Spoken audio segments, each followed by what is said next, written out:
Se acercaba la Navidad, la primera sin nuestra hija. No somos creyentes, pero la Navidad siempre ha sido nuestra festividad favorita.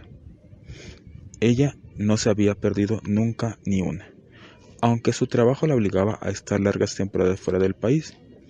La cuestión me inquietaba bastante, así que después de pensarlo y hablarlo con el resto de la familia, decidimos optar, más bien lo decidí yo, por la estrategia de la huida. Compramos billetes de vuelo para irnos a México. Visto ahora con perspectiva, creo que fue una idea acertada. Nos alivió el dolor, pero evitamos situaciones que nos hubiesen llevado a una emotividad demasiado intensa. Los paisajes eran espectaculares, la cultura, el clima, todo nos ayudó a distraernos. Viajar te obliga a estar pendiente de cosas intrascendentes, buscar un restaurante, un tren que no llega, perderte en el lugar desconocido. Todo ayuda a desconectar de la realidad del dolor que sientes en tu interior. Suprimir la Navidad, esa es la idea. Hacer todo lo posible para evitar situaciones de emotividad. Entiendo que no se puede generalizar, pero a nosotros nos funcionó. No sé qué haremos este año, todavía no lo hemos hablado. Mi impulso sería volver a huir, pero entiendo que no lo podré hacer indefinidamente. Pregunta: ¿olvidar o recordar? Esa es la cuestión. La mayoría de las personas, cuando afrontamos una experiencia difícil, tenemos el impulso de evitarla con el fin de aligerar su impacto.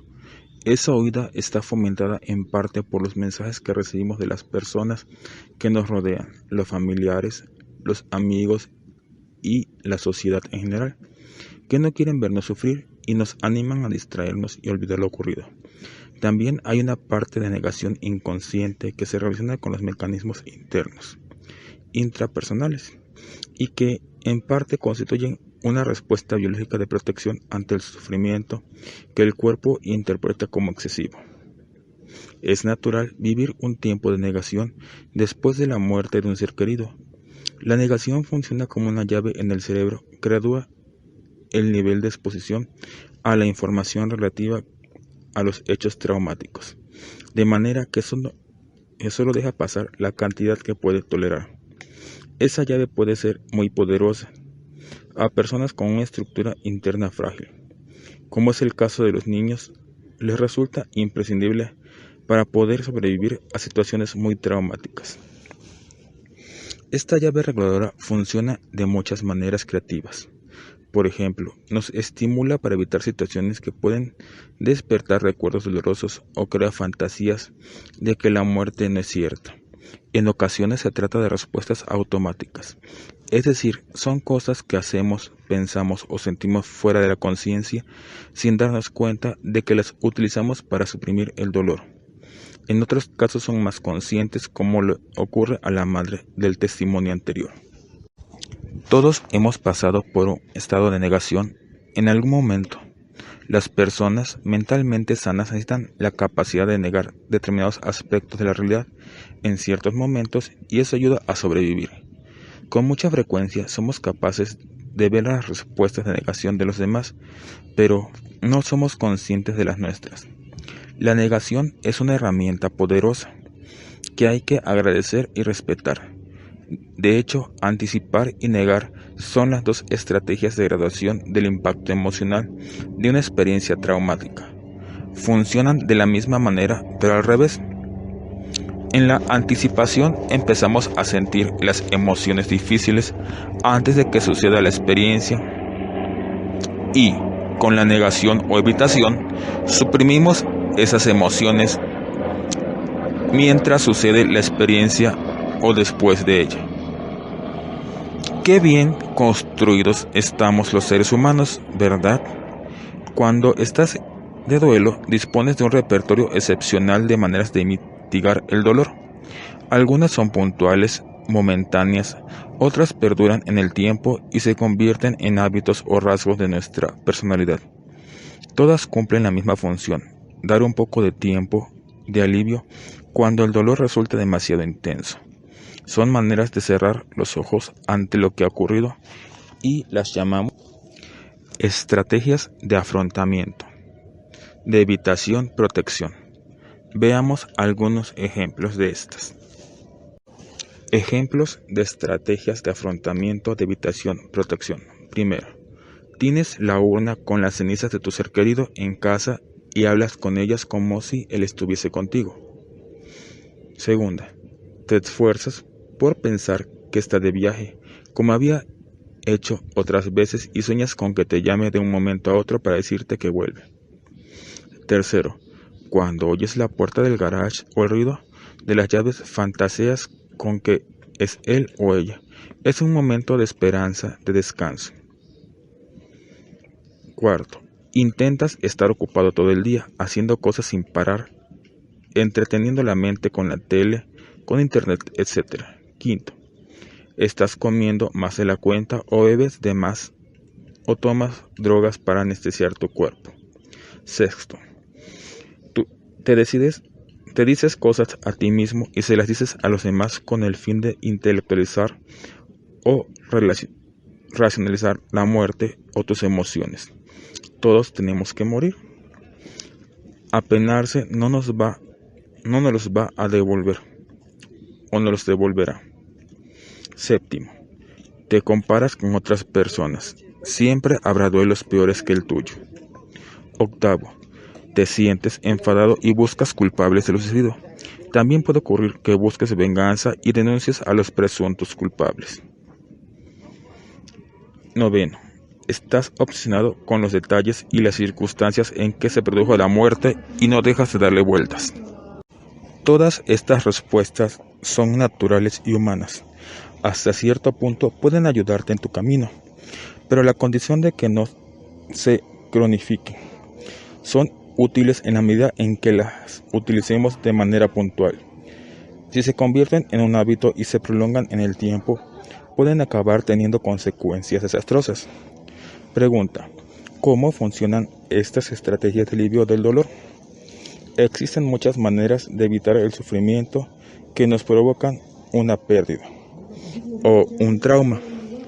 Podemos negar la realidad de la muerte o suprimir las emociones que nos molestan, o bien podemos intentar controlarlas esforzándonos por pensar que no son tan importantes. Por ejemplo, minimizando lo ocurrido por comparación con las pérdidas de otras personas. Veamos algunas respuestas de la negación más comunes en el duelo. Notas del terapeuta. Factores que hacen que en tu duelo haya más protección, negación. Existen aspectos jurídicos y o legales asociados con las circunstancias de la muerte. Has vivido una pérdida desautorizada, como una muerte por suicidio, homicidio o muerte prenatal, o una relación no reconocida. Has vivido la pérdida de varias personas a la vez. Tu estilo de afrontamiento al dolor ha sido siempre intentar evitar negar o inhibir las expresiones de aflicción. ¿Tienes duelos anteriores del pasado que no has podido resolver? No tienes red de apoyo emocional.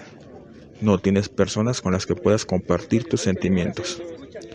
Tienes mucha presión del entorno hacia una pronta recuperación.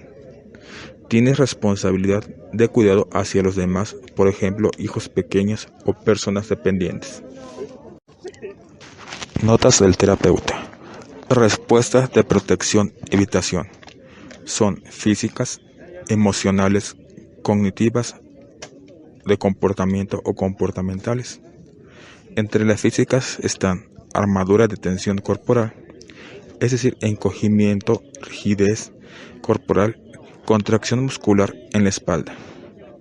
Emocionales, como son rabia proyectada, culpabilizar a otros, irritabilidad, enfado desplazado, deseos de venganza. Cognitivas, negación de la realidad o de su significado, como son momificación, sublimación, creencias mágicas, negación del impacto emocional, intelectualización, minimización y fantasear. Y las de comportamentales o de conducta son evitación de lugares, recuerdos, Uso de objetos transicionales, adicciones, sustitución, hiperactividad, aislamiento, actividades de búsqueda de alto riesgo y cuidar de los demás. Respuestas emocionales de protección, negación. Respuesta de enfado. Inicia un testimonio, el cual dice: pues mira, cuando estoy en casa, especialmente los fines de semana, me pongo fatal. No dejo que nadie me dirija la palabra. Estoy irritada y de muy mal humor. Todo me molesta. Lo que hago es no hablar y poner mala cara. Y entonces mi hija y mi marido charlan conmigo de sus cosas, de lo que haremos el fin de semana, y me hacen preguntas. Yo me quedo callada hasta que se enfadan conmigo, y después explotamos y nos gritamos. Siempre ocurre igual. Después me tranquilizo. Es como si necesitase explotar una especie de nudo aquí, en el estómago y la garganta. Me molesta que me pregunten qué quiero, si me dicen algo, pero también si no me dicen nada, y pasan de mí. El fin de semana pasado vinieron a vernos 2 amigos de mi hijo. Lo hicieron de buena fe, pero he tenido que esforzarme. Sentía mucha rabia y no tenía por qué. Después pensé que era por verlos vivos. ¿Por qué ellos están vivos y mi hijo no? Dice la autora: cuando vivimos la pérdida de un ser querido, hay emociones que nos ayudan a estar en contacto con lo ocurrido y otras que nos ayudan a desconectar del dolor. La emoción que más distrae del dolor, de la tristeza, es el enfado. Es lo que denominamos una emoción tapadera. La doctora Kübler-Ross describía el enfado como una etapa específica del afrontamiento de las pérdidas, especialmente ante la muerte. Decía que es una fase natural del proceso de aceptación. También los niños, cuando se separan de sus madres, muestran respuestas de protesta emocional con llanto y enfado en un intento de recuperar el vínculo. Es decir, para que la madre regrese, y parece que resulta muy eficaz. Si vives cerca de una guardería, debes haber visto y oído numerosas evidencias cada vez que empieza el curso escolar. Las personas en duelo suelen pasar por momentos de mucha protesta, que son reflejo de dificultad para aceptar lo sucedido. Es una reacción instintiva, como la del niño que siente que le han quitado lo que más necesita en el mundo. A menudo decimos que el enfado, la irritabilidad, la amargura y el resentimiento son maneras de desplazar la tristeza del duelo. ¿Cómo es posible que me haya pasado a mí? No me lo puedo creer, no hay derecho. No es justo. Si el enfado no se expresa, acaba convirtiéndose en resentimiento y amargura. 2 sentimientos muy destructivos para la persona y para quienes la rodean. Las personas en duelo se aferran a sus irritaciones, odios y deseos de venganza, de manera tan insistente porque de alguna manera perciben que una vez enfadado se haya desvanecido, deberán forzosamente afrontar su dolor. Seguramente tienes o has tenido en algún momento un vecino o una vecina con una cara de resentimiento permanente, que no levanta la cabeza, que siempre se queja de todo y amarga la vida a todo el mundo. Si alguien se tomase el tiempo de sentarse con esa persona y escucharla sin juzgarla, posiblemente explicaría una historia de duelo no resuelto. El enfado siempre se dirige contra alguna cosa, algún hecho o alguna persona. Casi siempre es contra la vida, contra Dios o contra las personas que no han sufrido una pérdida como la nuestra. Los supervivientes, los que imaginamos responsables de la muerte, y también contra el mismo fallecido. A continuación tienes ejemplos de ello. Ok, pero antes de ir al ejemplo, aquí en el texto impreso, pues se hace hincapié a una frase o a un comentario, el cual dice: detrás de una persona en duelo, enfadada, hay una persona que necesita llorar. Y hasta aquí termina este apartado y Siguen los ejemplos del enfado y el primero que nos da es el ejemplo del enfado contra Dios. Primer ejemplo del enfado o enojo que es contra la vida o contra Dios, e inicia con un testimonio el cual dice lo siguiente: la vida es injusta, dicen. Un amigo mío, médico de una unidad de cuidados paliativos, me explicó cómo una mujer de 92 años que acababa de egresar le agarró del brazo y enfadada le preguntó: ¿por qué a mí, doctor? Dígame, ¿por qué tiene que tocarme a mí? Dios es injusto. Otro testimonio. Una mujer de 64 años cuyo marido sufría una enfermedad degenerativa desde hacía 20 con ingresos frecuentes en el hospital me decía: no entiendo por qué se tenía que morir. No se me había pasado por la cabeza que esto me pasase a mí. ¿Por qué la vida me golpea de esta manera? Ejemplo de enfado o enojo contra los que se quedan, e igual son dos testimonios. El primero dice: cuando veo a otras madres con sus recién nacidos en sus cochecitos, me digo: ¿por qué me sucedió a mí? Mira cómo se ríen, están contentas y felices. ¿Y yo qué? No tengo nada para enseñar. Se esperaba de mí que saliese a la calle con un bebé en brazos, y ahora lo único que hago es dar explicaciones. A veces pienso que me gustaría que no naciesen niños. Así no tendría que estar recordando permanentemente lo que no tengo. Ya sé que no tiene sentido lo que digo. Segundo testimonio. Cuando voy por la calle y veo a esos ancianos a los que nadie quiere, paseando en silla de ruedas acompañados de una cuidadora, pienso: ¿y por qué no se han muerto ellos en lugar de mi marido? Es como si una increíble maldad brotara de mí y la dirigiera contra todos los seres vivos, especialmente a las personas ancianas. Ellos ya han hecho su vida, sus hijos son mayores.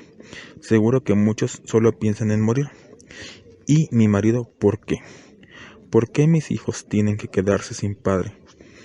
No los verá crecer. Ejemplo de enfado o enojo contra el que se ha ido. El testimonio dice lo siguiente: sé que suena raro, pero la verdad es que estoy muy enfadada con él. Se ha marchado en el peor momento. Acabábamos de tener un hijo. Le había dicho tantas veces que un día se mataría. Siempre iba distraído al volante. De vez en cuando le decía que era un irresponsable y así ha sido. En parte es culpa suya. Ahora mira cómo estamos. Un bebé que no tendrá padre y yo sola. Ejemplo de enojo o enfado contra unos presuntos culpables. Mi hermana no ha muerto. La han matado. Han pasado 3 años y cada vez estamos peor. El juicio será dentro de pocos días. Esperamos que se haga justicia. El conductor del camión había bebido. Nos salimos adelante. Cada vez que nos reunimos se repite la misma conversación. Solo ¿por qué? ¿Por qué? ¿Y cómo podíamos haberlo evitado? ¿Y si no hubiese salido aquel día? ¿Y si no lo hubiesen llamado del trabajo a deshoras? ¿Y si hubiese tenido el coche nuevo que estaba esperando? ¿Y si no hubiese habido aquel atasco y hubiese tenido que cambiar de ruta? Después del testimonio, nos dice la autora: es posible que al leer todo esto alguien piense: estar enfadado no te lo devolverá. No tuvo la culpa. Quiero subrayar que es natural y humano que sientas y expreses tu enfado, y que es necesario que te permitas exteriorizar estas emociones aunque te parezcan explosivas o impropias. No hay nada de inadecuado en lo que piensas y en lo que sientes. Expresar la contrariedad poniéndole gestos con un amigo o una amiga que no te juzguen y que te animen a ventilar tus sentimientos te ayudará a sentirte liberado poco a poco. Ninguna emoción en un proceso de duelo es inadecuada, por muy intensa o irracional que sea, siempre que se exprese sin hacer daño a nadie. Por eso no debemos nunca soltar nuestro enfado delante de nuestros hijos. No lo entienden y sobre todo si son muy pequeños. Pueden pensar que no los queremos, que queremos más al hermano que ha muerto o que creemos que ellos son los culpables. Algunas personas en duelo pueden sentirse culpables por estar muy enfadadas con la persona que ha muerto, porque las ha abandonado o porque no tuvieron cuidado, y eso en parte ha provocado su muerte. Si es tu caso, toma conciencia de que ese sentimiento no es más que una muestra de amor que sientes y del dolor por la ausencia. Cuanto más enfado, peor te sientes. Concédete el permiso para sentirlo, incluso para mostrarlo, por muy irracional que sea. Tienes derecho a protestar por lo que ha pasado. Si ves que pasa el tiempo y no te liberas del enfado o del deseo de venganza que comienzan a afectar tus relaciones familiares, de amistad o laborales, conviene que pidas ayuda a un profesional. No permitas que estos sentimientos se apoderen de tu vida. Es parte del camino y tendrás que recorrerlo. Pero si ves que te instalas en él, busca un grupo de duelo o un apoyo individualizado. Y viene un testimonio, el cual dice lo siguiente. Estaba muy enfadada con Dios porque me había quitado a mi hijo. Él viajaba mucho y yo le encomendaba a la Virgen de Montserrat, pero mira, se mató en un accidente. Estaba rabiosa, pero me decía a mí misma, no puedes enfadarte con Dios ni con la Virgen. Si lo haces, puedes que te castiguen quitándote a otro hijo. Gracias a la terapia entendí que podía enfadarme con ese Dios imaginario castigador al que yo me dirigía, y mostrar el enfado contra él era una manera natural de expresar que quería a mi hijo y que hubiese dado la vida por él.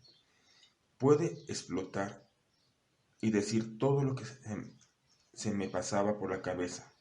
Pude explotar y decir todo lo que se me pasaba por la cabeza, todo lo que tenía escondido en mi interior desde hacía tiempo, y no pasó nada. Me sentí muy liberada. Ahora continúa la autora. Sabes que debes pedir ayuda cuando el enfado se convierte en un rasgo de tu carácter. Siempre estás refunfuñando, quejándote o criticando. Pierdes el control y saltas sobre personas que no tienen nada que ver con lo que te ha pasado. Los amigos te avisan o te evitan. Te estás convirtiendo en una persona amargada, irritable o resentida. En ese caso, ha llegado el momento de pedir ayuda. Culpa. Sentirse culpable también es una reacción común después de la muerte de un ser querido. Sentimos la culpa con relación a dos aspectos. El primero, la naturaleza de las circunstancias de la muerte, especialmente cuando pensamos que podríamos haberla evitado. Segundo, la historia de la relación con el ser querido, aspectos que han quedado pendientes, por ejemplo, en relaciones conflictivas o relacionadas con momentos difíciles. Ahora nos referimos únicamente a la culpa que tiene que ver con la manera en que se ha producido la muerte. En el capítulo 8 hablaremos de la culpa relacional, el perdón y la reconciliación. Normalmente, la culpa se manifiesta sobre todo con pensamientos repetitivos a los que no dejamos de dar vueltas. Es lo que llamamos rumiaciones de duelo. La característica de esos pensamientos es que parece que funcionan solos, aparecen y se instalan de manera automática y nos dejan agotados. Son más frecuentes cuando las circunstancias han sido muy traumáticas y en especial cuando han pasado poco tiempo desde la pérdida. Por lo general adoptan la forma de si hubiese, si no hubiese. Es culpa mía porque tendría que haber. Lo que no acepto es que, y no me puedo perdonar que, y no puedo perdonar a. En ocasiones nos asaltan con pensamientos intrusivos totalmente fuera de nuestro control. Si él no hubiera, si pudiera volver atrás, ellos son los responsables. Ojalá le pase algo. Tendría que denunciarlos. Es culpa mía. Si no hubiera ido allí,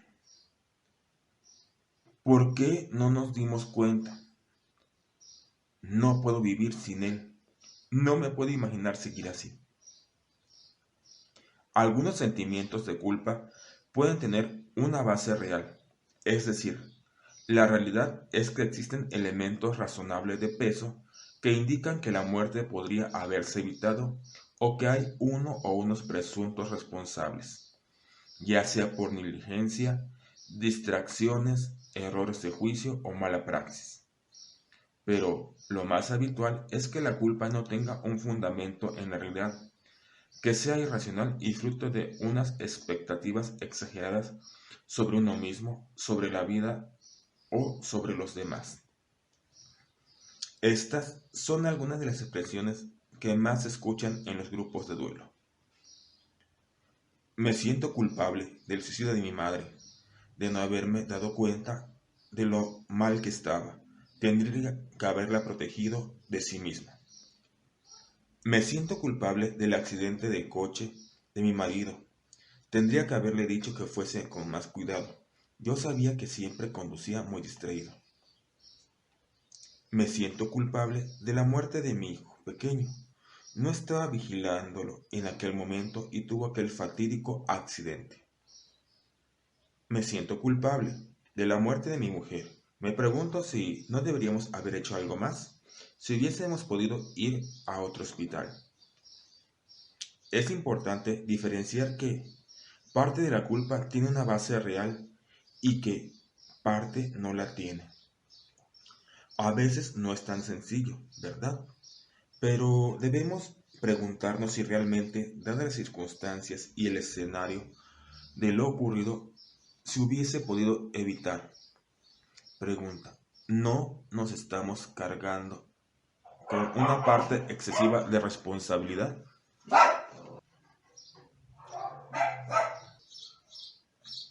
Ya sé que sueña extraño, porque ante la culpa todo el mundo retrocede, como si se tratase de algo muy negativo. Pregunta, ¿por qué nos resulta tan difícil aceptar que nos sentimos culpables de algo? De alguna manera, ese sentimiento es una forma de seguir mostrando afecto. Somos personas que hemos querido al fallecido, y la culpa también tiene una parte reparadora del vínculo. Si eres padre o madre, posiblemente sentirás en mayor o menor medida cierto sentimiento de culpa por la muerte de tu hijo o hija. Lo que te ayudará es poner palabras a ese sentimiento. Busca las expresiones más precisas para ti, como son: ojalá hubiese podido protegerle.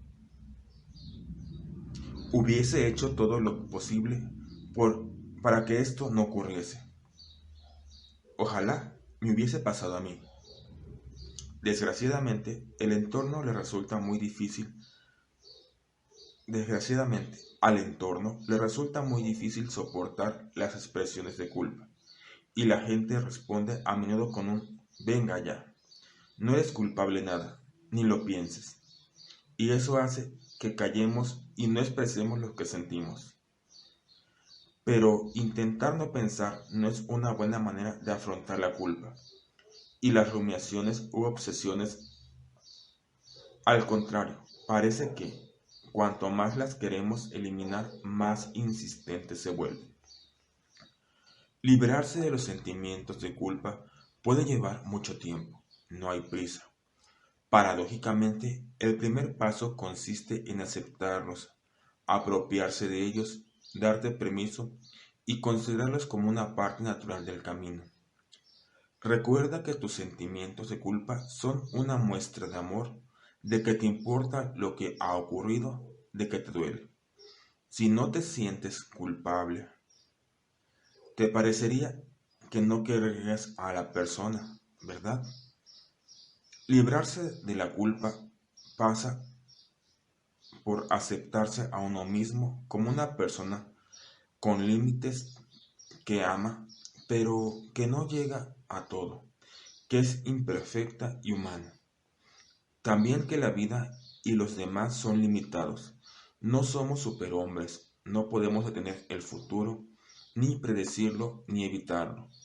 Si tuviésemos esos poderes, habríamos hecho algo.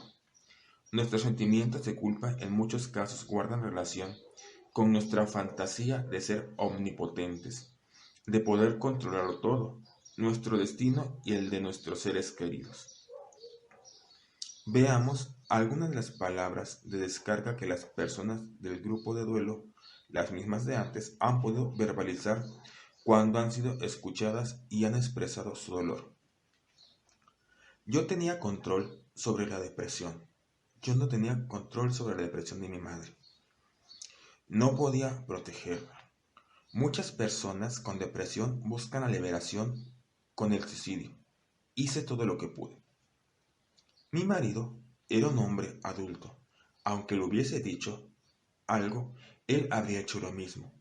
Todo el mundo puede despistarse en algún momento mientras conduce. No se puede prever. Como madre es imposible estar las 24 horas del día vigilando a un niño.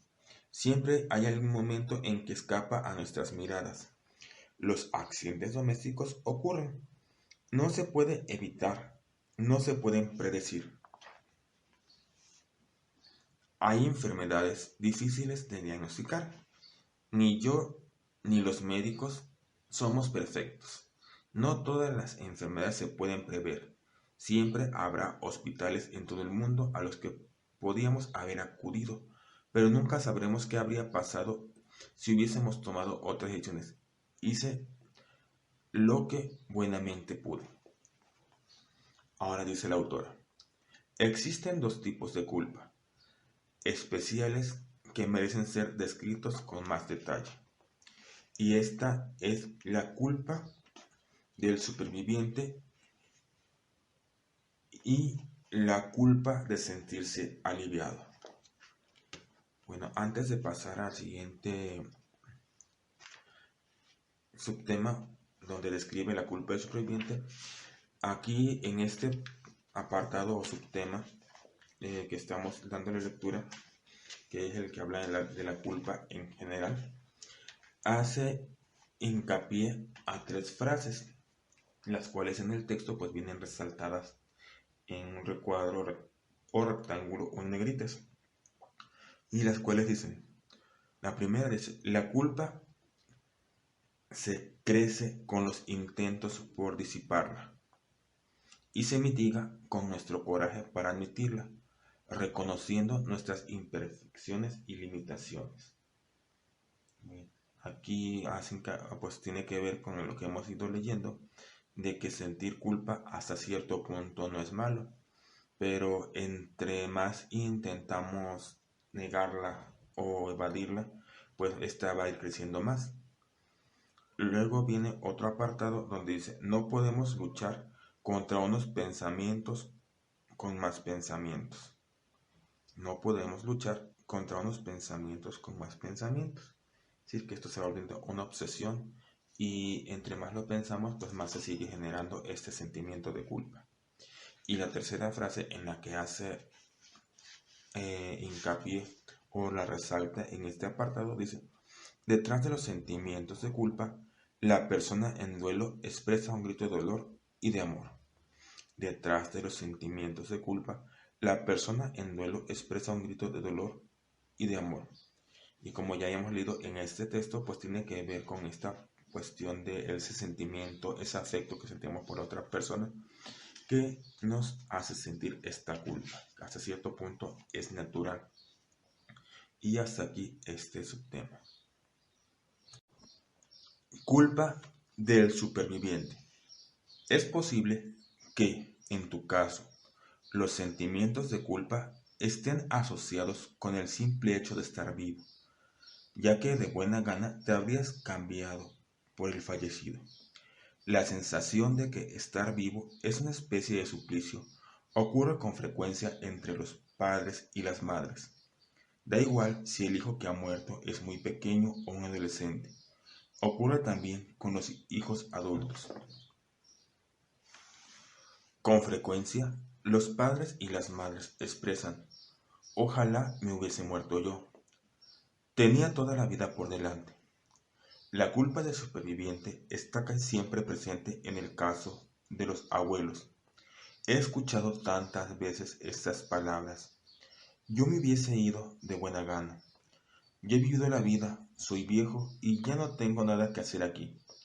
Además, no soporto la pena de que mis hijos. No sé qué decirles. Veo en sus miradas tantas cosas que no dicen. Se denominan muertes a destiempo, aquellas a las que se percibe que no deberían haber ocurrido porque la edad del fallecido es menor a la del doliente. Las muertes de los niños, adolescentes y adultos jóvenes siempre generan culpa en los supervivientes.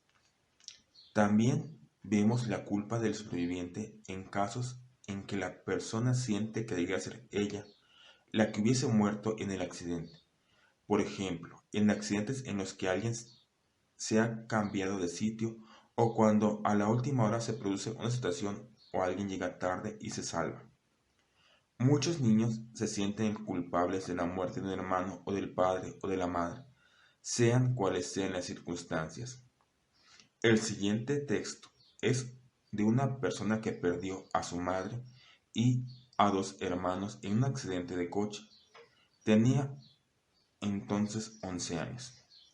Y el texto dice lo siguiente: querido hermano, quiero pedirte perdón. De no haber sido por mí, a lo mejor serías tú el que estaría vivo. Siento mucho haberme cambiado de asiento en el coche antes del accidente. Es algo que me ha perseguido toda la vida. ¿Casualidad o destino? Supongo que estas cosas pasan. Debido a ese cambio, tú dejaste de vivir y yo continúo luchando en este valle de lágrimas. A veces me consuelo con la frase: Dios se lleva antes a los que más quiere. Nunca me he sentido más querido por haberme quedado aquí. Sí he sentido que recibía mucha responsabilidad, la de hacer de mi vida algo útil, que lo hiciera sentir orgulloso a mamá y a ti. De hecho, fue ella la que te pidió que me cambiaras el sitio ante mi insistencia. A veces también me he sentido como un ladrón que ha robado una larga vida y he sentido las ganas de volver a cambiarte el sitio, de darte la posibilidad de vivir esa vida. Seguro que habrías triunfado, no sé. Me siento responsable, pero me estoy dando cuenta de que no soy culpable. En cierto sentido, sigues vivo dentro de mí. Este es el cielo que puedo ofrecerte. Contigo me siento fortalecido. Te doy las gracias por la vida que has vivido, por tu presencia a mi lado que he sentido en muchos momentos, cuando después de tu despedida sentía que ya no tenía a mi hermano mayor. Me despido de ti sabiendo que me has perdonado. Gracias y hasta siempre. Y termina lo que es este testimonio o relato y así también el subtema de la culpa del superviviente. Y aquí la autora pues también hace hincapié a una frase en la que dice: los abuelos hacen el duelo doble, la muerte del nieto y el dolor de ver al hijo en duelo. Sí, pues que ellos tienen este sentimiento y aquí pues el que decían la autora de ¿por qué no me fui yo primero?, que es la de las muertes a destiempo, porque ellos piensan que ya son viejos y deberían de partir primero, sería lo más lógico, pero pues la vida no es así, es incierta e impredecible. Y termina este subtema. Culpa de sentirse aliviado. Algunas muertes pueden conllevar una sensación de alivio, y es posible que esos sentimientos también te hagan sentir culpable. Puede ser incluso que desees esa muerte. No hay nada de maldad en ese deseo. Muchas personas en algún momento hemos deseado la desaparición de alguien, ya sea porque lo vemos sufrir demasiado o porque hacía sufrir a otros o a nosotros mismos. Por tanto, no eres el único que ha tenido esas ideas que no son más que el reflejo de la esperanza que tiene toda buena persona de aliviar el dolor y el sufrimiento de los demás. Si tenemos un familiar muy enfermo que sufre mucho, es natural desear que ese sufrimiento acabe. He visto que algunos familiares incapaces de soportar el dolor del otro se despedían antes de tiempo o se apartaban de la cama del enfermo porque no podían tolerar su dolor. Los maestros espirituales afirman que nadie vive un sufrimiento que no pueda tolerar. Puede que este día te ayude. A veces sucede que las personas que más queremos nos dañan, justamente a nosotros. Todo el dolor que experimentan y es preciso hacer un esfuerzo para entender que ese dolor se mitiga en otros momentos que no se padece las 24 horas del día. En estos casos, cuando el ser querido fallece, es posible que sientas emociones ambivalentes: tristeza por la muerte, alivio porque ya no sufre o no te hará sufrir más, y culpa por haber deseado el desenlace. Cuando expreses esos sentimientos, es posible que te ayude a separar las partes. Ejemplos: deseaba que muriese la parte de él que sufría tanto. Otro ejemplo: deseaba que muriese aquella parte de él que nos hacía sufrir tanto. Y termina este apartado de la culpa y con sus variantes. Notas del terapeuta. Características de las rumiaciones. Las rumiaciones se producen como un monólogo interior. La persona en duelo se habla a sí misma o se dirige a otra persona o a una circunstancia a la que acusa o responsabiliza, o pide venganza, o bien da vueltas y más vueltas a una cuestión sobre la información recibida. Las preguntas siempre tratan sobre la causa de la muerte, la búsqueda de detalles en la información, la fijación con síntomas negativos o la búsqueda de significados y explicaciones. Cuando una persona rumia, siempre tiene el cuerpo en tensión. Hay una desconexión corporal porque es una reacción que se produce en el nivel mental. De hecho, si la persona que rumia puede conectar con alguna emoción como el llanto, el pensamiento se detiene. La ausencia de acción es otra característica. Rumiar resulta muy invalidante por lo que respecta a la acción práctica. Aunque su contenido se centra en acciones, esta se reduce casi siempre a suposiciones, deseos o sueños que no pasan a la acción, que no se convierten en realidad. La persona que rumia solo está focalizada en una parte de la realidad. Hay una pérdida de visión global de la situación. Es una fijación mental rígida. Además, la rumiación se produce en soledad. Es difícil rumiar mientras se comparte con otra persona. Aquellos que viven aislados, que no tienen con quién compartir, suelen tener muchas más rumiaciones obsesivas. Respuestas conductuales de protección, negación. Pasó el verano en El Escala, un pueblecito minero de Emporda, en Bahía de Roses, una de las más bonitas del mundo. Esta es una historia ampurdanesa. Había una vez un pescador que vivía junto al mar, con su mujer y su hijo. Una noche de tormenta, la fuerza del mar le arrebató a su casa y a su familia. Lo perdió todo. Desesperado, hundió su barca a golpes de hacha. Tomó un remo y se marchó caminando tierra adentro. En cada pueblo al que llegaba preguntaba: «Hola maestro, ¿sabe qué es esto?», y mostraba el remo. «Un remo», le respondían. Y entonces continuaba la marcha más y más hacia el interior, hasta que llegó a un lugar en el que la gente no conocía el mar ni sabía nada de redes. barcas ni tormentas. Al preguntar en un pueblo le contestaron: es una pala para meter el pan en el horno. Y se quedó a vivir allí, intentando rehacer su vida lejos de todo lo que le recordase lo que había perdido. Continúa la autora. Tu cuerpo también experimenta reacciones de evitación del dolor o negación. Por ejemplo, huir de ciertos lugares, estar ocupado para distraerte, comer en exceso. Se trata de actividades y conductas que ayudan a minimizar el sufrimiento. Recuerda que no tienen nada de malo. Estás haciendo lo que puedes en todo momento. Entonces me dirás, si es así, ¿por qué tengo que leer este libro? Porque tomar conciencia, darte cuenta de la función que tiene lo que sientes y haces, te ayudará mucho en tu camino. Descubrir la razón inconsciente de estas conductas te aportará una perspectiva sobre tu duelo y sobre ti mismo. Evitar los lugares y fechas que te traen recuerdos. Una de las conductas más frecuentes en situaciones de duelo, pero también en muchas situaciones incómodas, consiste en evitar los lugares físicos o que te traen recuerdos, tal y como lo ilustra la historia del pescador del cuento. Muchas personas deciden sortear los días especiales, por ejemplo, el aniversario de la muerte o fiestas señaladas como la Navidad, el cumpleaños o el día del santo del fallecido.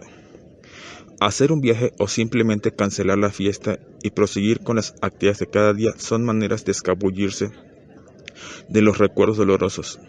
También se puede alterar el recorrido para ir a comprar a las tiendas habituales o incluso cambiar de tienda para no enfrentarse a las miradas de la gente o a sus preguntas. Puede ocurrir que evites las calles por las que paseaban juntos o su restaurante favorito, si has perdido a tu pareja o a un amigo importante. Muchos padres explican que les resulta muy difícil acercarse al entorno del colegio o del instituto al que acudía su hijo. Ver los grupos de niños a sus amigos o el patio en el que jugaba se hace insoportable. Puedes evitar los lugares que te traen recuerdos durante el tiempo que necesites. Cuando sea tu momento podrás plantearte volver a caminar por esos espacios de recuerdo. Puede hacerte bien más adelante cuando te sientas preparado. La primera vez te convendría que fueses acompañado de algún amigo, sobre todo si vas a ver el lugar donde ocurrió el accidente. Puedes preparar un pequeño ritual en lugar de llevar unas flores o pronunciar una plegaria del recuerdo. Por ejemplo, prepárala con la antelación con la persona que te acompañará.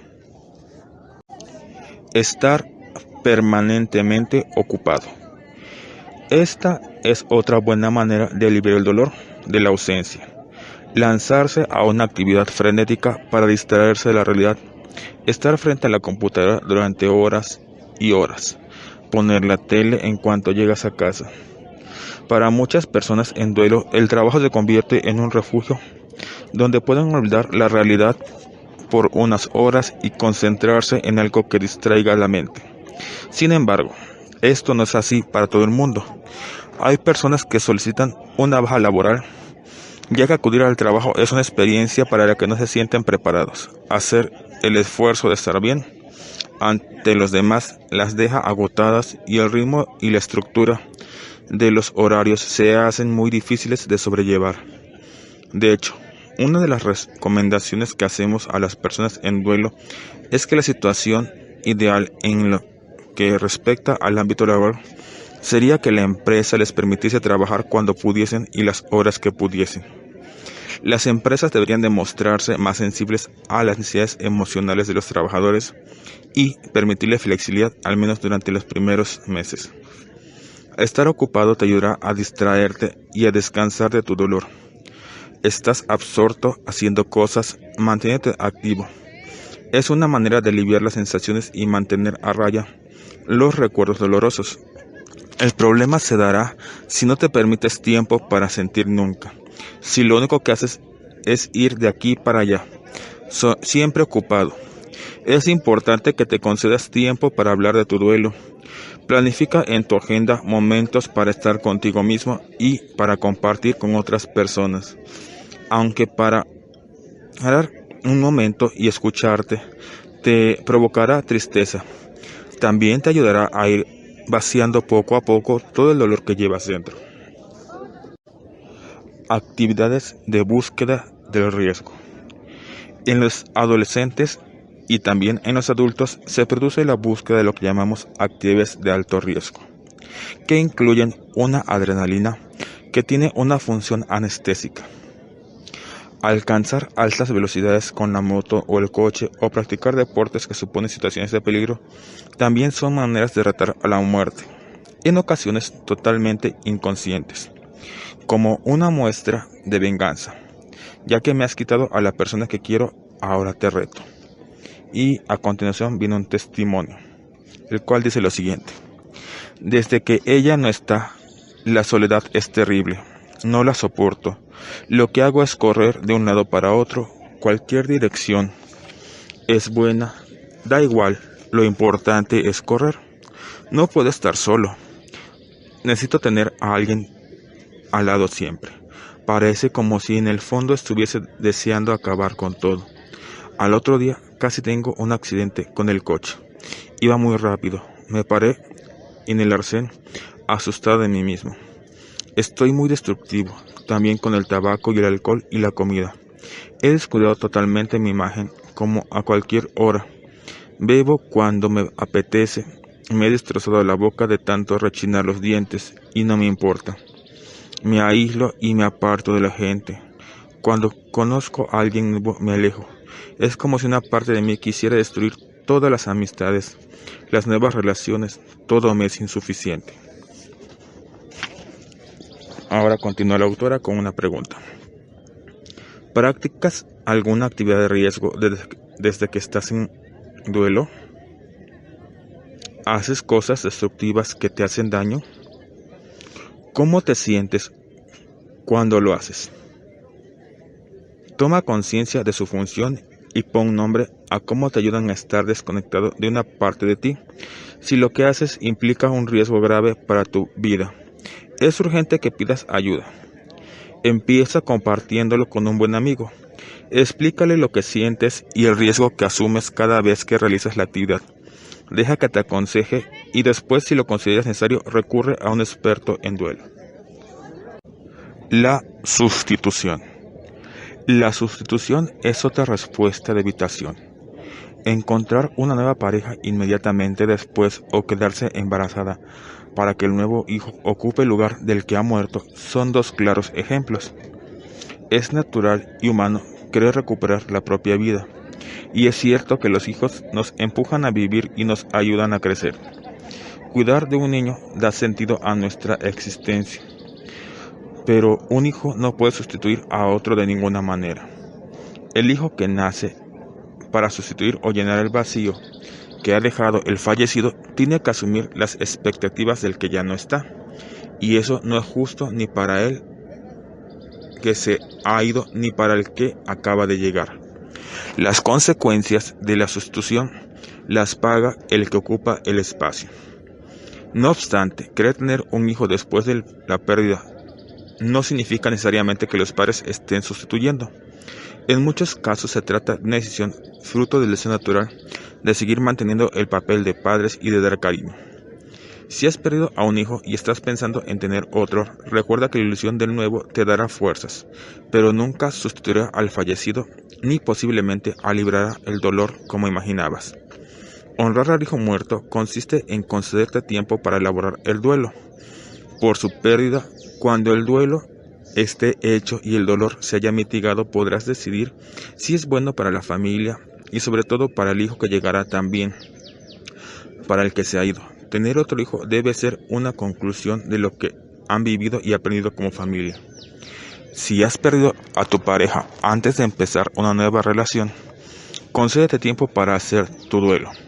No tengas prisa, esperar te dará más confianza, escogerás mejor y podrás estar más disponible para dar y recibir afecto.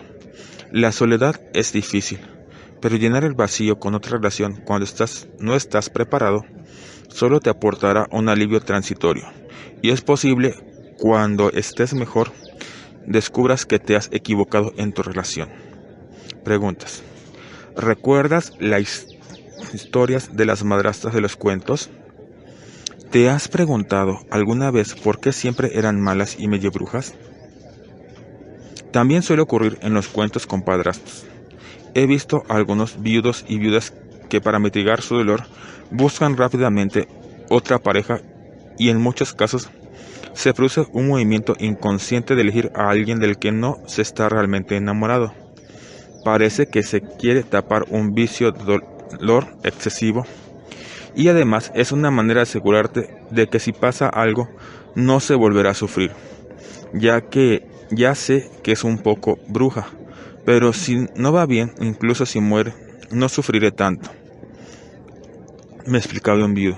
Cuando exploramos la situación, los sentimientos de culpa a la muerte de su mujer eran enormes y parecía que pretendía expiarlos eligiendo a una bruja, como él decía.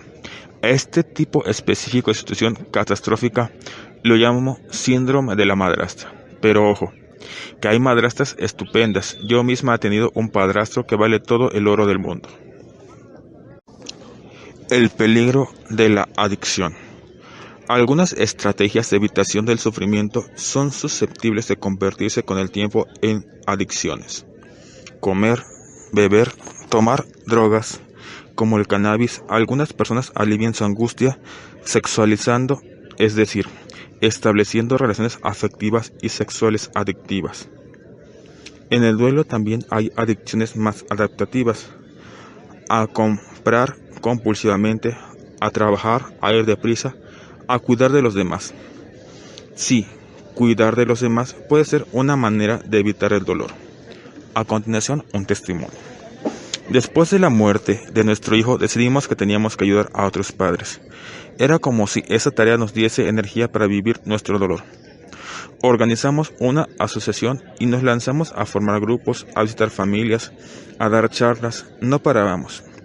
Todo el mundo nos decía que estábamos haciendo un trabajo admirable. Los dos sabíamos que no estábamos bien, pero no queríamos verlo. Un par de años después caí en una depresión. Estaba agotado y confuso. Era como si todo aquello que había aprendido a decir a los demás yo no lo tuviese asumido. Exploté. Ahora entiendo que aquello era una herida, una manera de no estar en casa, de no sentir el vicio que había dejado nuestro hijo. De no sentir el vacío que había dejado nuestro hijo. Termina el testimonio. Y continúa la autora. Cuidar de los que nos rodean es sin duda una acción generosa y bonita, pero cuando se hace para no asumir las propias emociones, para no recordar el dolor de lo sucedido, se convierte en un problema. No obstante, a todos nos gusta ocuparnos de los demás, apoyarlos, hacer el bien. Ayudar a los que nos rodean en su duelo nos permite sentirnos útiles. Nos distrae de nuestras propias emociones. Con frecuencia vemos lo que le conviene al otro y somos buenos maestros en adoctrinar acerca de aquello que nosotros mismos no somos capaces de lograr. Pregunta: ¿cómo sabemos que ocuparnos de los demás no es una manera de evitación? Examina las siguientes afirmaciones y comprueba si puedes aplicártelas. Si es así, sabes cómo cuidar de los demás sin que sea una huida de ti mismo. Primera afirmación: no sueles ofrecer ayuda sin que te la pidan. Además, no te enfadas si alguien te dice: no, gracias, te lo agradezco, pero puedo yo solo. Cuando escuchas esas palabras, te alegras de que no te necesiten. Segunda afirmación: te cuidas. No vas estresado, practicas lo que predicas, ocupándote y responsabilizándote de tu cuerpo, de tus emociones y de tu familia. Dispones de tiempo para estar contigo mismo y lo disfrutas. Sabes parar y gozar de otras cosas de la vida, además de ayudar a los demás. Y tercera afirmación: sabes hablar de ti, de tu historia y de tus heridas. No arrolles las conversaciones que te pueden despertar tus emociones. No temes expresarlas. ¿No te resulta difícil hablar de tu historia de pérdidas? Continúa la autora. Si las respuestas a las 3 afirmaciones es sí, entonces eres un cuidador, no un salvador. Es decir, cuidas desde la responsabilidad de ti mismo y no desde los impulsos de salvar a otro. Enhorabuena. La momificación. Otra respuesta de protección consiste en tener las cosas de las personas exactamente como las dejó. Recuerdo que mi abuela contaba que en su pueblo, cuando era una jovencita, murió una mujer que vivía muy aislada, y cuando fueron a su casa encontraron allí el cuerpo momificado de su marido. Lo tenía sentado en el sofá. Durante el velatorio de su esposo, año tras año, la mujer se las apañó para no poner el cuerpo en la caja ni enterrarlo. Mantener la personificación del difunto a través de su cuerpo o de objetos de recuerdo son comportamientos de negación que los profesionales denominan momificación. Es una palabra muy fea y parece que implica una idea negativa, pero no siempre es así. A continuación, un testimonio. Tengo sus cosas en casa, tal y como las dejó. El cepillo de dientes en el mismo sitio. La bolsa de deportes con la ropa dentro. No he borrado el mensaje del contestador. Tampoco he cambiado las domiciliaciones de los recibos. Todo está a su nombre. Han pasado 2 años, pero no quiero aceptar. Aceptar es olvidar y no lo olvidaré nunca. Continúa la autora. Mantener las cosas del difunto durante mucho tiempo y de manera inflexible es una forma de no aceptar la realidad de la muerte o aceptarla como un hecho, pero no con sus consecuencias. Si lo mantengo vivo a través de objetos, rituales o imaginándolo presente, no sentiré la añoranza y el vacío. En ocasiones no nos atrevemos a tocar algo porque dejarlo donde está es una manera de parar el tiempo. Él lo dejó ahí. Si pudiese retroceder a aquel momento, todavía estaba vivo.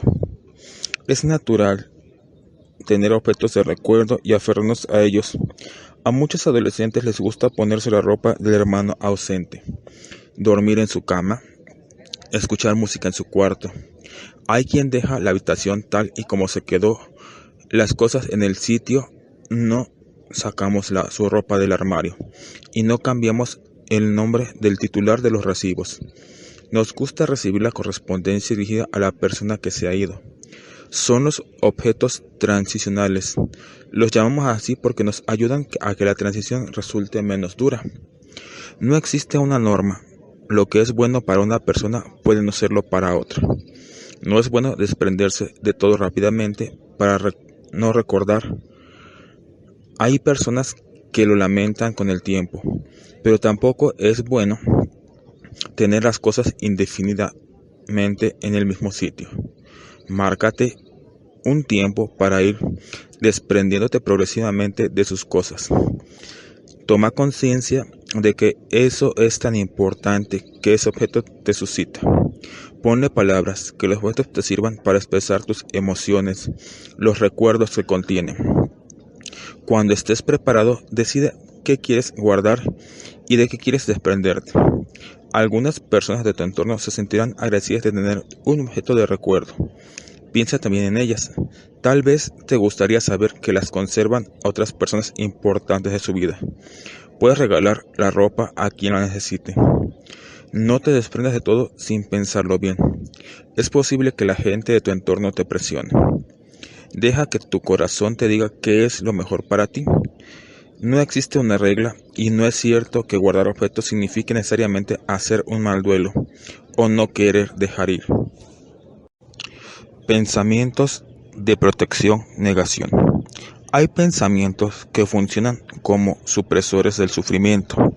La negación total o parcial de la muerte es un ejemplo. A continuación, un testimonio, el cual dice: mi hijo desapareció en una expedición científica en la Antártida. Durante una tormenta, no se sabe cómo, parece ser, se cayó del barco. Nadie vio nada. No se ha encontrado el cuerpo y no hay ningún indicio de lo que pudiese haber ocurrido. Han pasado 2 años y me niego a creer que esté muerto. No es posible. Era muy fuerte y luchador. Yo creo que alguien lo rescató de las aguas congeladas. Dicen que había más barcos por la zona. Mis hijas me dicen que que está muerto y que deje de pensar ya. Pero, ¿por qué no ha llamado si está vivo? Me dicen, pero yo creo que a lo mejor tiene amnesia y no recuerda quién es. Existen historias así. ¿Hay alguna posibilidad de que sea así, verdad? ¿Por qué no ha podido pasarle a él? La negación total de la muerte es frecuente cuando no se encuentra el cadáver. ¿Cómo puedo aceptar que ha muerto si no tengo ninguna prueba? De hecho, los rituales, como los funerales, son siempre un paso para la aceptación del hecho de la muerte. Poder despedirse y ver los restos, sobre todo en casos de muerte repentina, ayuda a admitir la realidad. Cuando no se puede negar la realidad, algunas personas hacen negaciones parciales. Por ejemplo, imaginan que vuelve, lo buscan entre la gente o fantasean que está vivo en alguna parte. Esto es frecuente sobre todo en las primeras etapas posteriores a la muerte. Hay personas que aceptan la muerte, pero una manera de minimizar el impacto consiste en racionalizar. Todos tenemos que morir. ¿Para qué llorar si eso no me lo devolvería? O sublimar, ya está con Dios, mejor ahora que más tarde. Ya no sufre. Ha tenido una larga vida.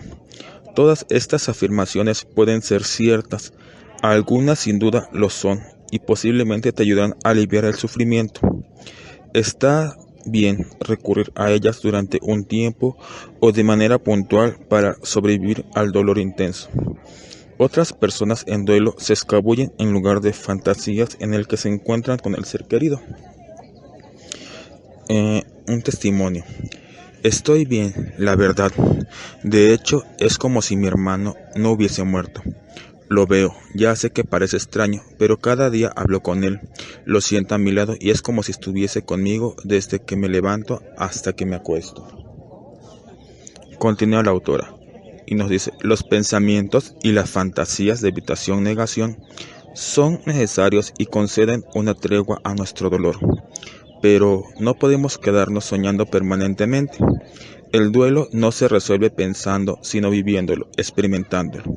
Con eso tenemos que conectar con la parte emocional. Las personas que utilizan la cabeza en exceso, su parte mental, para responder al duelo acaban manifestando brotes de angustia o bien se ven obligadas a mantener la hiperactividad física o mental para controlar la ansiedad. El dolor tiene que salir y ser expresado.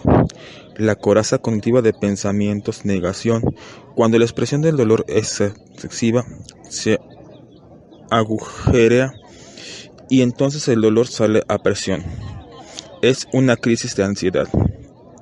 Según mi experiencia, los ataques de angustia se suavizan y desaparecen cuando la persona comparte y libera sus sentimientos de enfado y de miedo.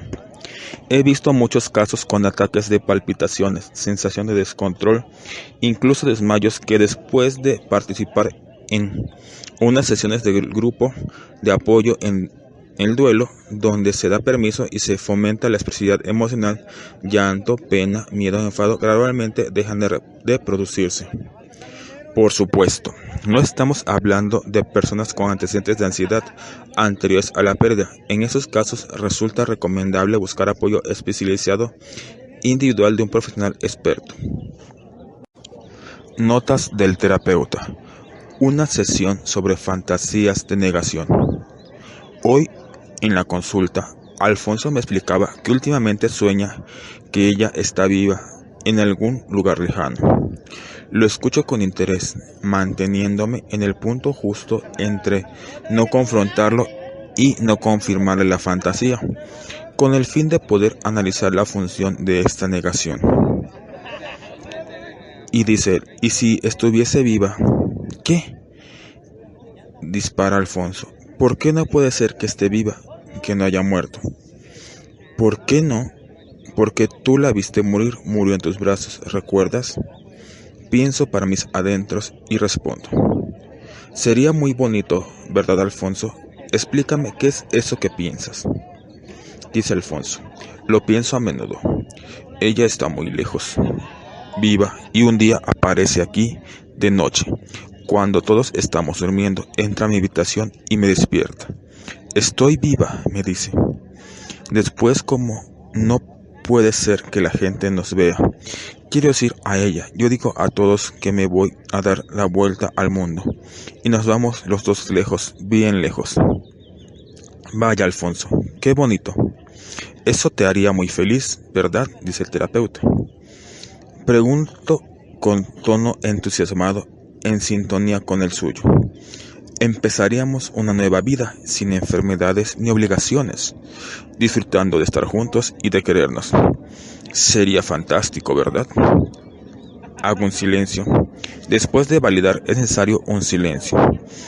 ¿Y por qué no puede ser? Dímelo tú. ¿Es que no hay ninguna posibilidad, por muy infinitesimal que sea? Pienso y callo, dice el terapeuta. No, no hay ninguna. Alfonso, sé racional. Pregunta, ¿cómo sería esa posibilidad infinitesimal? ¿Cómo que, Alfonso? Pregunto. Él piensa un momento y dice, pues, como el Betis gané la liga, puede ser, ¿no? Contengo la sonrisa y le pregunto seria. Entonces, cuando contemplas esa posibilidad infinitesimal que seguro que existe de que Betis gane la liga, ¿cómo te sientes? Suspira profundamente. Es como si pudiese descansar de mi dolor unas pequeñas vacaciones, por favor. Y ese dolor que necesita vacaciones, ¿qué diría si estuviese activo? ¿Por qué no puedo vivir sin ella? Que la vida no tiene sentido para mí, que voy de aquí para allá para distraerme, para no echarla de menos, para no sentir el vacío que me ha dejado. Entonces fantasear con que ella está viva te ayuda a no sentir todo eso que no quiero sentir. Oh, qué importante es lo que dices y tiene tanto sentido, Alfonso, que sueñes que está viva. Así no tienes que sentir todo eso que no quieres sentir. Háblame de lo que no quieres sentir. Sobornar a nuestro cuerpo. E inicia un testimonio. Todos los días, a última hora de la tarde, repito el mismo ritual. Llego a casa agotada del día, tiro las cosas en la entrada. Voy a la cocina y me preparo un gran bocadillo, acompañada de una cerveza. Me siento en el sofá delante de la tele. Puedo quedarme así comiendo y bebiendo hasta las 2 de la madrugada. Dice la autora. Tal vez sea una de esas personas que cuando no puede tolerar las sensaciones incómodas opta por sobornar al cuerpo con comida, bebida, tabaco u otras sustancias. De hecho, todo lo hacemos en mayor o menor medida, ¿verdad? Tenemos muchas maneras de anestesiar el cuerpo. Por ejemplo, comer en exceso, sobre todo chocolate y grasas. Todo lo que favorezca una digestión pesada hace que la sangre tenga que irrigar de manera intensa el estómago, cosa que provoca de inmediato una sensación de mitigación de la pena, de la tristeza, del malestar. Hay quien soborna al cuerpo con medicación, ya sea antidepresivos o ansiolíticos. Otros se mantienen activos constantemente con actividades más conscientes, estando siempre ocupados e inconscientes con movimientos continuos de las manos, tics, gestos. Hay posturas corporales que alivian el dolor: contraer la espalda, inclinarla hacia adelante, cerrar la caja torácica. Presta atención a tu postura corporal, cómo la espalda se encorva tratando de compensar el dolor que sientes en el pecho, o bajando la cabeza. Si expresas tu dolor, no te ocurrirá nada de esto.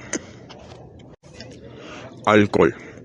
Una de las tentaciones que puedes tener después de perder a un ser querido es anestesiar tu dolor con alcohol o algún otro tipo de droga.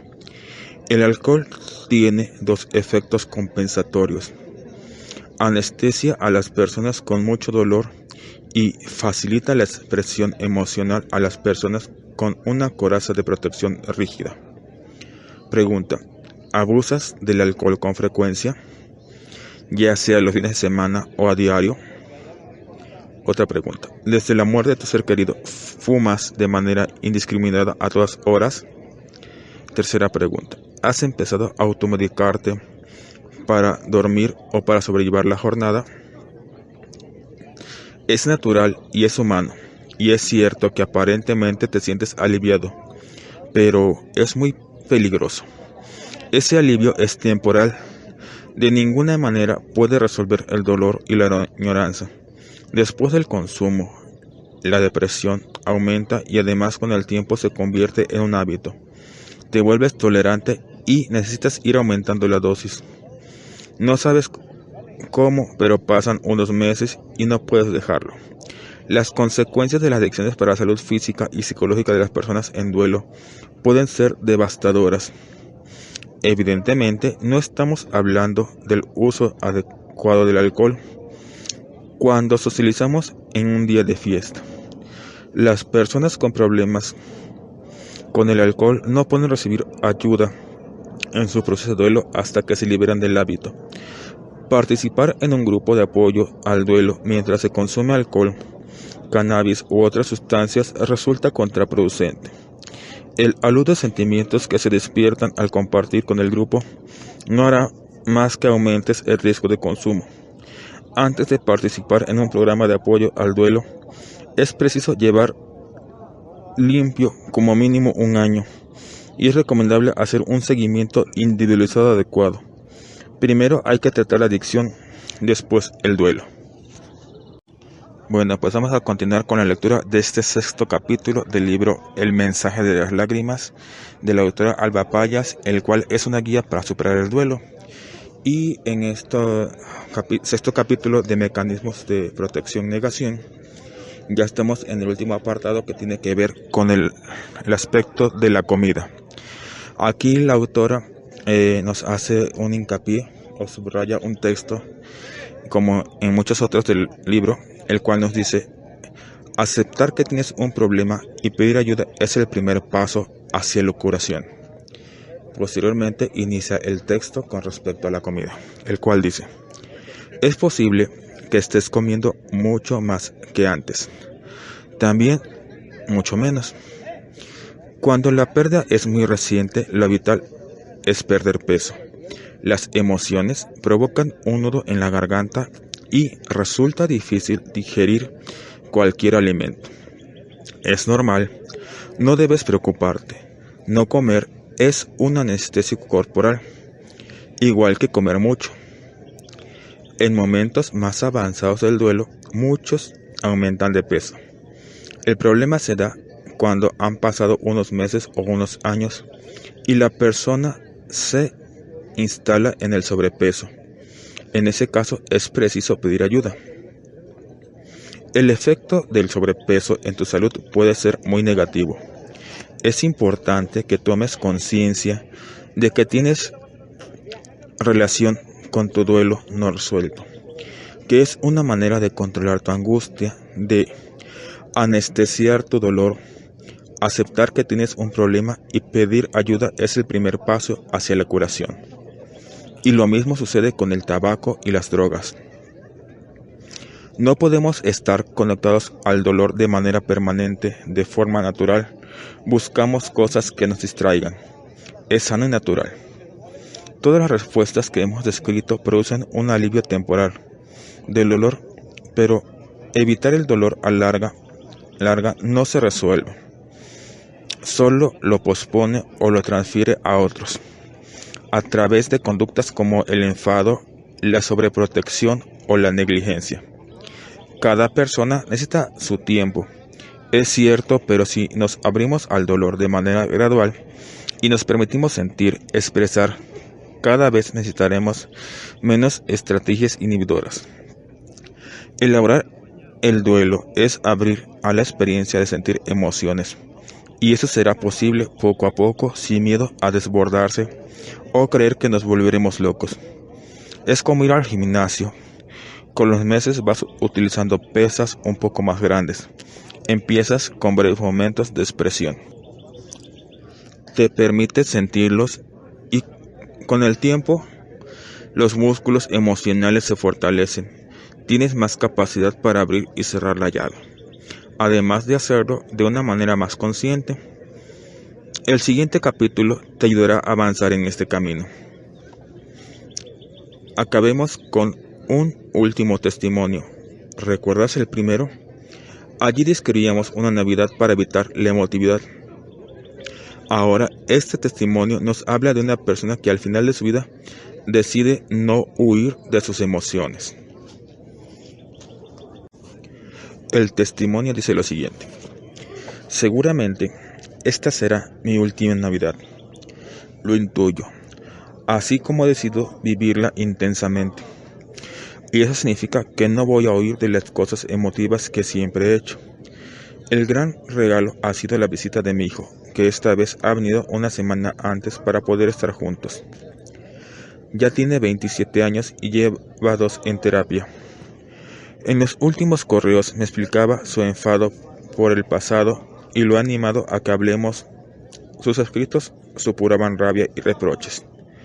La verdad es que yo me sentía un poco aprensivo por cómo iría todo, pero esta vez no he querido hacer como si no pasara nada. Tengo que aprovechar el tiempo que me queda. De hecho, cuando lo he visto solo he sentido montañas de amor hacia él. ¿Cuánto se puede llegar a querer un hijo? Cuando por fin hemos podido quedarnos solos, lo he animado a que me dijese lo que necesitaba decir. Me ha hablado de la rabia que sentía contra mí cuando era niño y del terror que había sentido al darse cuenta de sus sentimientos, de su duelo por una infancia perdida y de las maneras en que fallé como padre. Me ha preguntado cosas que nunca se había atrevido a preguntar. ¿Por qué no estabas nunca? ¿Por qué cuando estabas siempre parecías distraído o cansado? Después te pusiste enfermo y ya no podías estar enfadado contigo. Me sentía culpable y asustado por mi enfado hacia ti. Y todo eso sentado frente al fuego del hogar. Nunca en mi vida había escuchado a alguien con tanta atención.